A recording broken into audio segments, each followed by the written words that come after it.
আলাইকুম ওয়া রাহমাতুল্লাহি ওয়া বারাকাতুহু।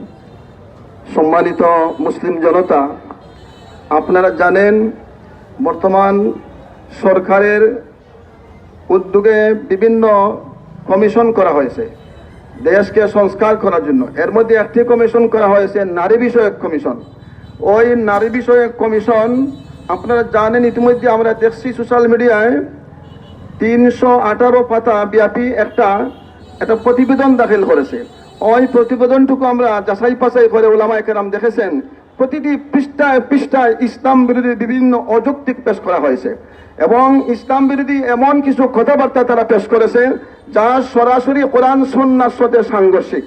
এই জন্য আমরা দেশবাসীকে সাথে নিয়ে সরকারের কাছে আমরা এই দাবি জানাচ্ছি যে আমরা নারীদের সংস্কার, প্রকৃত অধিকার, এটার পক্ষে আমরা আছি, কিন্তু যে সমস্ত অধিকার আদায়ের নামে এমন কিছু প্রস্তাবনা দেওয়া হয়েছে, এমন কিছু প্রতিবেদন পেশ করা হয়েছে যেগুলি কোরআন সুন্নাহর সাথে সাংঘর্ষিক, এগুলি আমরা মেনে নিতে পারি না। এটা আমাদের ইমানের দাবি।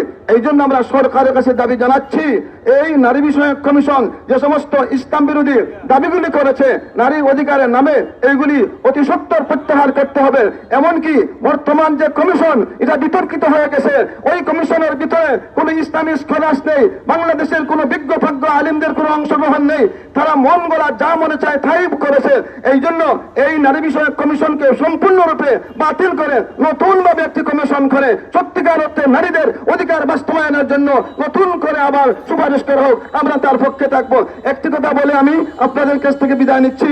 আপনারা বলতে পারেন যে কি কি বিষয়, অনেক বিষয় আছে। এর মধ্যে একটি মারাত্মক বিষয় হচ্ছে তারা বলতে চাচ্ছে কথা যে বাংলাদেশের নারী সমাজ পারিবারিকভাবে ইসলামী অনুশাসন মেনে চলার কারণে নারীরা আজকে বিভিন্নভাবে বৈষম্য শিকার। বলে নাউজুবিল্লাহ।